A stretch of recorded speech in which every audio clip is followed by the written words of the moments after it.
Beginilah aktivitas anak-anak yang berada di Jalan Lintas Sumatera, Kelurahan Muara Rupit, Muratara. Tampak di antara mereka tidak mengenakan masker di masa pandemi.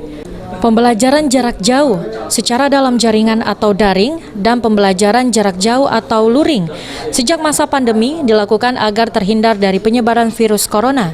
Namun kenyataannya sekolah daring menimbulkan sejumlah dampak, mulai dari anak jadi malas belajar dan hingga menjadi pemulung.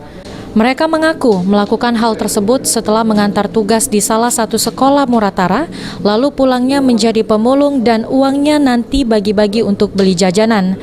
Dalam sehari, para pelajar mengaku bisa menjual 7 kilo, lalu dijual ke pengepul 1 kilonya yaitu Rp2.000.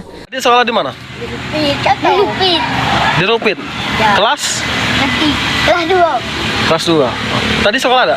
Hah? Ya. Tadi sekolah nggak? Ya. Sekolah ya? Ya. Oh, tadi habis pulang sekolah langsung ini ya? Hah? Semua ya. Ngambil sampah? Ya. Untuk apa sampah tadi? Apa banyak yang ambil? Sampah. Apa banyak yang ambil? Plastik. Plastik. Nanti dijual? Hah? Nanti dijual? 7.000 ya? 47. Oh. Mamanya itu tak marah tak kalau ketahuan? Tidak marah ya? Nyuruh dia? Ya.